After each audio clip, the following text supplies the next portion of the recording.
wonderful. Thank you so much for your generosity. Hello and good morning to you.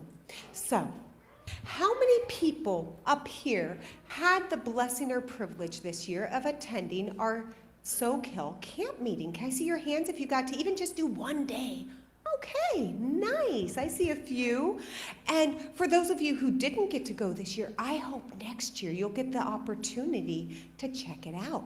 It is an amazing place to go because not only do you get to hear wonderful sermons and eat wonderful food and be out in God's nature, but for me, it always feels like a small piece of heaven because most everybody I walk around and see has a little bit of the same feelings and thoughts that I do towards God.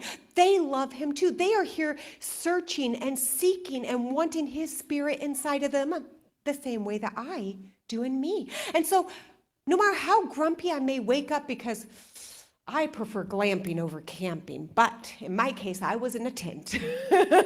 And I don't care how aired up those air mattresses are, it still doesn't feel as nice as my own bed. And so sometimes I might get up in the morning and, make my way to the bathroom. And then I see somebody and I can't help but see their smile and want to smile back. It is such a wonderful experience. So if you get the chance, even just for a day, please try to attend one of our camp meetings. And that's what my story is today. We had an amazing time at camp meeting. And as I said, we stayed in a tent. We had air mattresses and we had lanterns and we had things to help it feel a little more homey. And when we were done with our fabulous trip, it was time to pack up and leave. Now, let me back up a minute. Before we got ready to leave for our trip, we have all this camping gear that we keep in storage just for times like this. We had our mattresses, we had our sleeping bags, we had our lanterns, but oh no. As we were going through all of our camping stuff and getting out our lantern, we found that the main one we used was broke. So now we had the option of, do we want to go out and buy a lantern? Do we want to borrow a lantern? I don't know. Well, my mom decided she was just going to go ahead and buy a new one. You know what? We need to replace it. We're going to buy it. And when her aunt heard this, she said, why would you do that? I've got a perfectly good lantern, a beautiful lantern that you could use. And here it is. And it is a neat little lantern because not only is it a lantern, do you guys see that? But on the side here, these are flashlights that you could take out and use. So you got two cool flashlights with a lantern. I really like this. And I think my aunt does too. So we borrowed this lantern from my aunt. And we went on our trip and everything went fine. And we're packing things up. And guess what? One of our flashlights was missing from our lantern. Now, was it going to hurt anybody? No. Was anybody going to lose their job because the light was missing? No. Was anybody going to not be able to go home because the light was missing? No.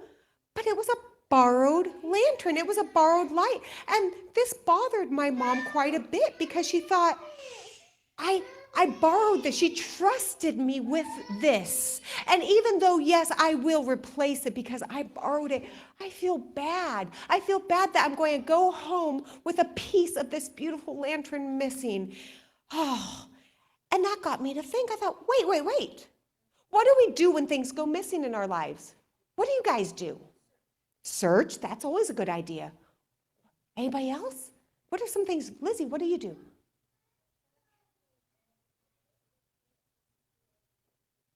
You would search too, Violet? Pray. Ava.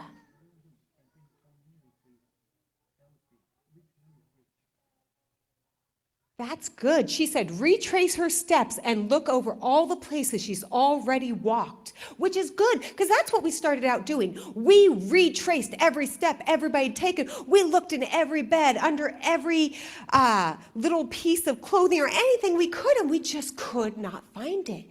And so we had to say, enough of the searching. We got to get this stuff packed up and go home.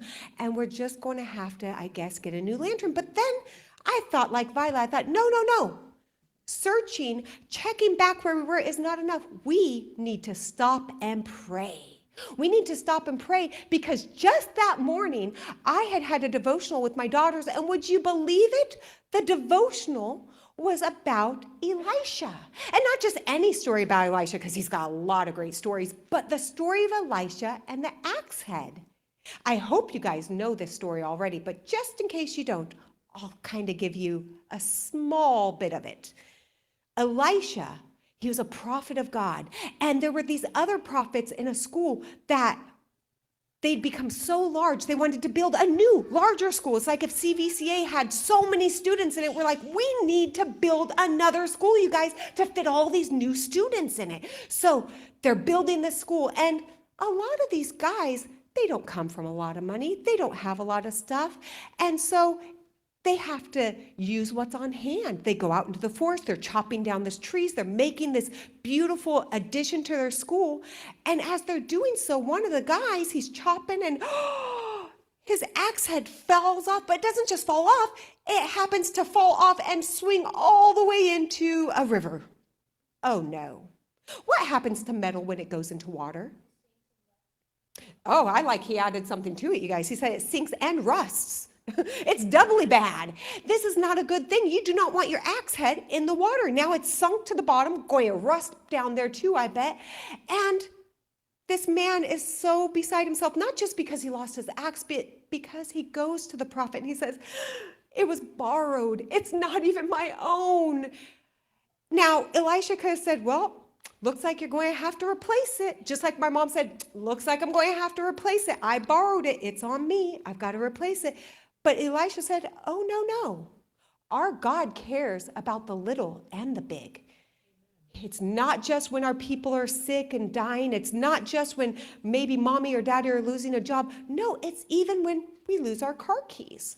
We can't remember where we put that special card for grandma we were going to give her for her birthday. Little things in life. And so I said, no. Remember the story of Elisha and the axe head? We are going to stop and pray. And so we stopped, we prayed over it, and then we stopped looking because it was now in God's hands. And we kept doing what we were doing. We kept packing up our stuff. And as we did so, guess what? Found it. Found the missing light. Now, it might not seem like a big deal to you guys, and it's probably not a big deal any more than that little axe head was. But God cared enough about our anxiety, about our want to take good care of somebody else's stuff, that he helped us find it so that when we give this yet again back to our aunt, she has it in the same condition she gave it to us in. Same thing with the story of Elisha. When he prayed, then he was inspired by God to say, take a little piece of wood, throw it into the water where the axe head was. Now, what's that going to do? What does wood do in water? Does anybody know? It rots. It can. But it stays afloat. Have you guys ever floated in the water? Yeah. Well, so there's that little stick. He'll stay afloat. But he threw that stick in, and what came floating up to the top instead of the stick? The axe head. Somebody knows their Bible. I love that. That axe head came up. Jesus cared about the axe head. Jesus cared about the lantern. Jesus cares about the little things in your life. And I know a lot of you are getting ready to start back to school. And sometimes you have a test, or even worse, a pop quiz. Pop quiz means I didn't know it was coming. I didn't have a chance to prepare for it. No, now I'm so worried. I want to encourage you that when you lose that special pencil, when a pop quiz comes your way, when you can't find your precious kitty cat, stop, pray to God, give it over to him, allow him to take that anxiety away from you, and remember, he loves you so much that he wants to take care of the little as well as the big. Now, to help you remember that God loves you and wants to take care of the little and the big, I have some special little treat bags here for you. And they have 3 things in them. One is a bookmark. On one side, you get to color. On the other side, I put 2 Kings 6, verses 1 to 7, and that's because that's where you'll find the story of the axe head in the Bible. I want to encourage you, go home and read this story for yourselves. There's also glow sticks in here to remind you of the lantern in my story today, so that when you look at your glow stick, you'll remember God loves you for the little and the big things in your life.